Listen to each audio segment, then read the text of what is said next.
All right, so you want to really get Elon Musk. Yeah.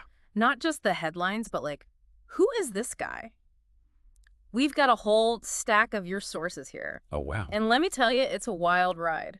It is. It is. It's fascinating. It is fascinating. What I think is so captivating is just how much Musk's personal journey intertwines with the trajectories of his companies. Yeah. It's almost like a case study in the psychology of innovation. Yeah. And maybe a cautionary tale too. Well, that's what we're going to find out, right? I mean, we're talking about a bullied kid who becomes a multi-billionaire. Right? Rockets exploding on the launch pad. Oh, yeah? To reusable spaceships. Amazing. Of course, we can't forget the whole Twitter takeover thing. Oh, the Twitter. We've got to talk about that. We have to. So let's just start at the beginning, rewind it back. Back to the beginning. Back to the beginning. Yeah. So Elon Reeve Musk. Yep. Born in Pretoria, South Africa, 1971. And the sources really highlight that, his childhood wasn't exactly a walk in the park. No, it was not.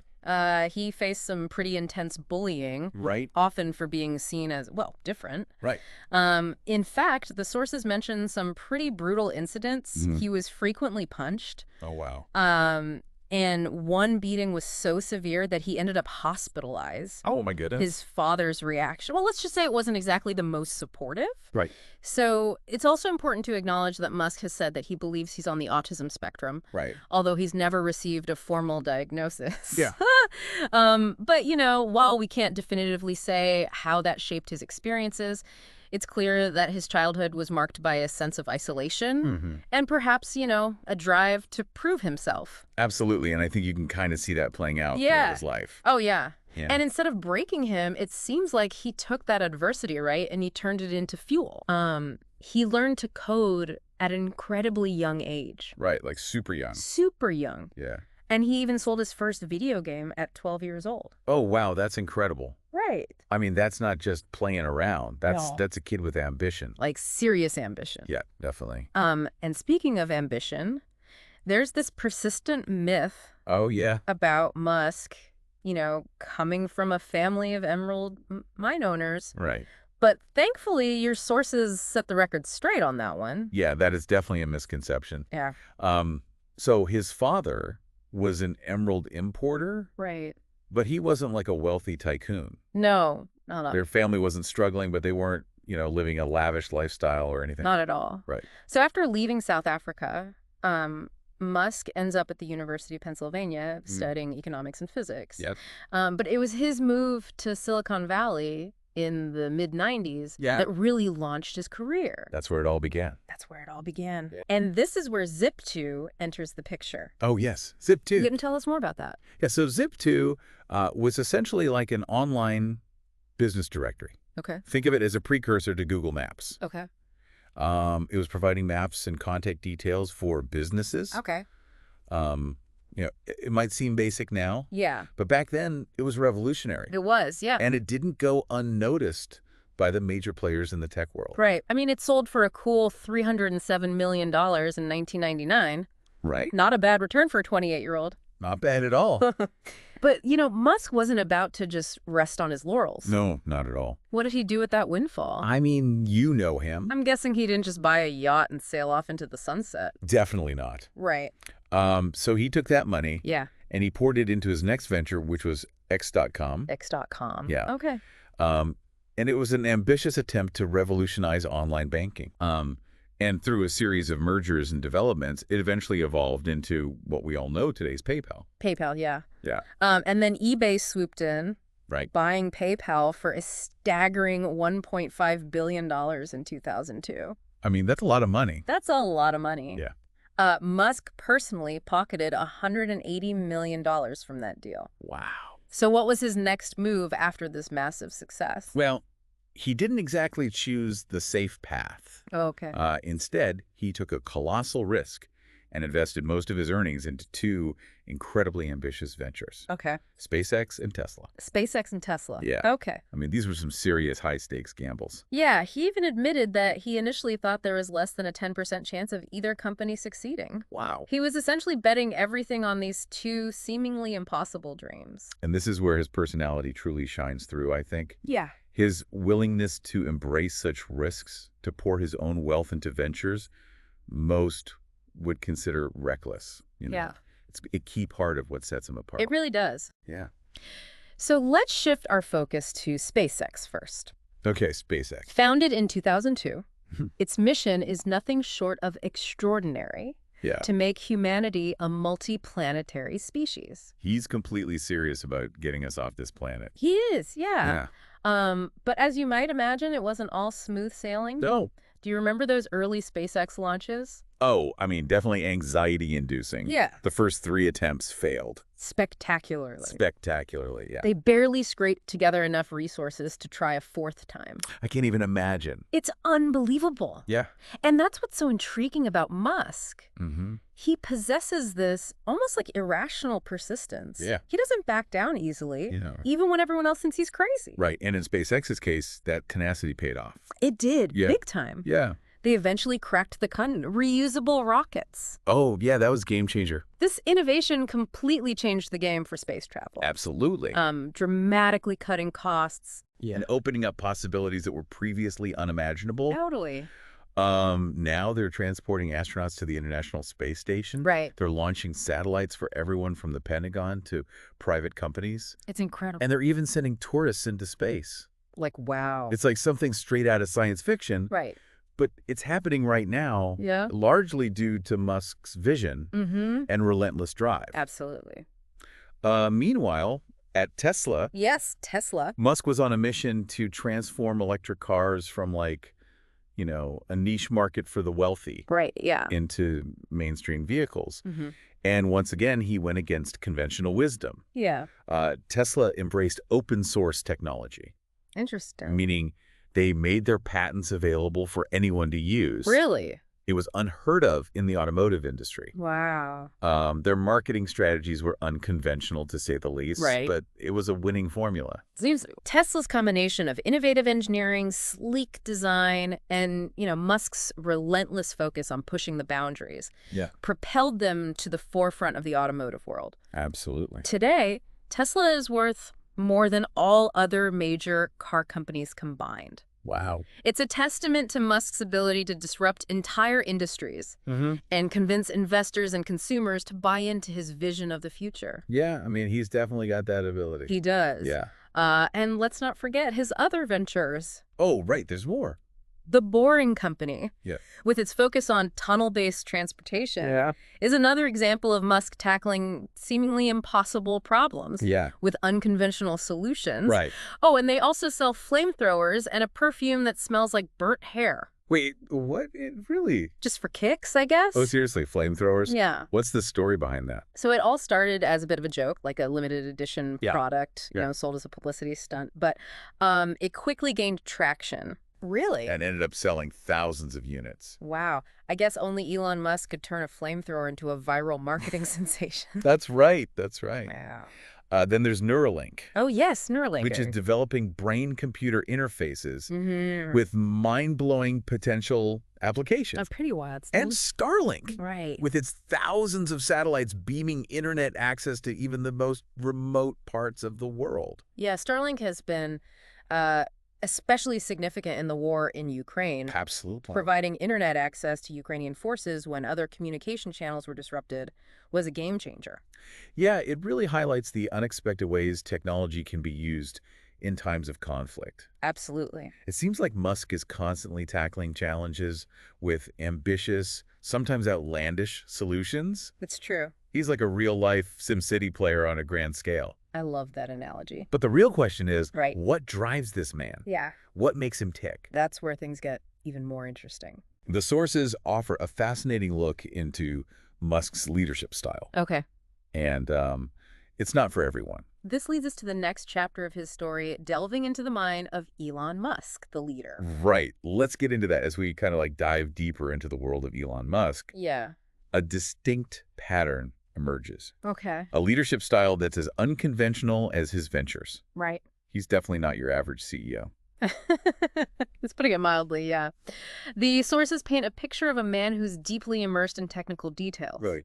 Almost as if he's more at ease with, equations and algorithms than with people. I think what's fascinating is that this deep technical knowledge allows him to really engage with engineers and programmers on a granular level. Right. He's not just delegating tasks. Right. He's actively involved in problem solving, Yeah. often getting right into the code with his teams. Wow. And that brings us to another one of his leadership quirks, I guess you could say. Oh, his yeah. relentless questioning of everything. He questions everything. It's like he's constantly stress testing assumptions, Yeah. poking holes in every idea, Mm-hmm. until he's confident they've arrived at the most efficient solution possible. Right. And there's this one anecdote that really highlights this. Okay. It's the story about him wanting to buy decommissioned Russian rockets for SpaceX. Oh, okay. And he was initially quoted an astronomical price. Right. But on the flight back home, Yeah. he meticulously broke down every single component of a rocket and calculated the estimated material costs. So what did he discover? He found that the prices he'd been given were hugely inflated. Wow. So he set out to find ways to manufacture those components in-house, eventually bringing 70% of rocket production under SpaceX's control. That's incredible. He basically outsmarted the entire rocket supply chain. Exactly. This relentless pursuit of efficiency, this refusal to accept the status quo. Yeah. It's a recurring theme in Musk's approach. It's what drives him to push his teams to achieve seemingly impossible deadlines, Right. to condense 6-month timelines into 90 days. That sounds both exhilarating and exhausting. It does. Yeah, I can only imagine the pressure cooker environment at his companies. Yeah. But it's clear that this intensity is also a magnet for top talent. Oh, absolutely. Yeah. People are drawn to his ambitious goals, his unwavering belief in pushing the limits of what's possible. Yeah, yeah. And Musk's vision is infectious. It is. You know, he inspires a particular type of individual. Right. Those who are willing to work long hours, embrace challenges, and push themselves beyond their perceived limits. Yeah, I mean, who wouldn't want to be part of something like that? Well, I was going to say, let's Yeah. be realistic. Right. You know, the sources also shed light on a less appealing aspect of Musk's leadership. Yeah, there's definitely another side to the coin. There is. He Yeah. can be blunt, abrasive, Yeah. and frankly difficult to work with. Yeah. He's not afraid to criticize, to demand more, and to push people far beyond their comfort zones. And one of the most insightful observations I came across was the idea that while Musk deeply cares about humanity as a whole, Yeah. he doesn't always prioritize the well-being of individual humans. Right, that's interesting. It's as if he's so focused on the grand vision, on advancing civilization, that he can overlook the impact his actions have on the people around him. Right, and that raises questions about the sustainability of his approach. Yeah, I mean, can you constantly push people to their limits Right. without eventually facing burnout and disillusionment? It seems like there's a bit of a contradiction there. Yeah. This man who wants to save humanity from itself Right. can also be incredibly dismissive of the Yeah. very people working towards that goal. It's complex. That's complicated. And nowhere is this more evident than in his acquisition of Twitter. Ah, yes, the Twitter saga. This is where things get really messy. They do. By 2021, Musk had reached the pinnacle of financial success, becoming the world's richest man. But according to his biographer, Walter Isaacson, this wasn't necessarily a positive development for Musk. Yeah, Isaacson portrays him as someone who thrives on crisis, Okay. who almost needs a constant state of conflict to feel alive. Interesting. It's as if he gets bored when things are running smoothly. Yeah. And being the world's richest man, with all the comfort and stability that entails, didn't sit well with him. So he needed a new challenge, a new storm to weather. Exactly. And what better storm than Twitter? Right. A platform teeming with controversy, Yeah. with the power to shape global conversation. And remember, this was in late 2022, a time of heightened political polarization, Yeah, misinformation, and online toxicity. it was a chaotic time. It was. Musk saw Twitter as a platform in desperate need of reform, Yeah, a place where he could make a real difference, or at least that's what he claimed. right. That was his narrative. He invested a staggering $44 billion Wow. to acquire Twitter, That's a lot of money. citing three main reasons for doing so. Okay, what were they? Free speech absolutism, Okay. what he called a San Francisco bias within the company, Okay. and his concerns about government censorship. All right, let's unpack each of those. Yeah, let's do that. So free speech was his rallying cry. Right. He believed that Twitter had become too restrictive, Okay. too quick to censor dissenting voices. Mm-hmm. He envisioned a platform where anyone could express themselves freely, regardless of how controversial or offensive their views might be. So like a true free speech advocate. He framed it as a battle for the future of civilization, Wow. claiming that the suppression of free speech inevitably leads to tyranny. That's a bold statement. It was a bold statement that resonated with many who felt that online platforms held too much power Yeah. and were too quick to silence opposing viewpoints. I can see how people would get behind that. Yeah. So what about this San Francisco bias? Right, so Musk argued that because Twitter was headquartered in one of the most liberal cities in the U.S., it had been influenced by a left-leaning ideology that was skewing its content moderation policies. Interesting. He even went so far as to call Twitter an accidental far-left information weapon, Really? suggesting that its engineers were unintentionally promoting a liberal agenda through their control of the platform's algorithms. Okay. And what about his concerns about government censorship? Right, so Musk believed that Twitter was too willing to comply with government requests to remove content, Okay. even when those requests were politically motivated. Yeah. He viewed this as a dangerous trend, a slippery slope towards government control of online speech. So he vowed to make Twitter a bastion of free speech, a platform resistant to both government and corporate censorship. It was a compelling narrative. It was. That appealed to a wide range of people concerned about the growing power of tech companies and the erosion of free speech online. Exactly.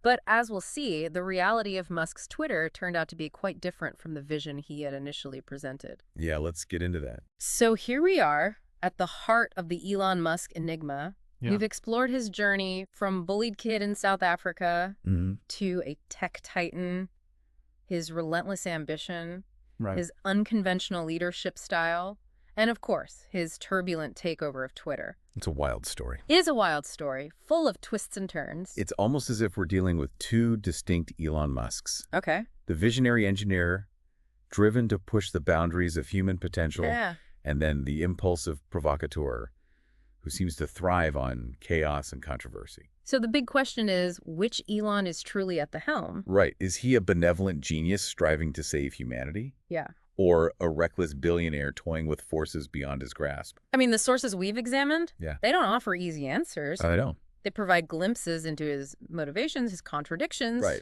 But ultimately, they leave us grappling with more questions than answers. I think one interpretation is that Musk deliberately courts controversy Okay. as a way to stay relevant. He seems to thrive on attention, on being at the center of the conversation. Yeah.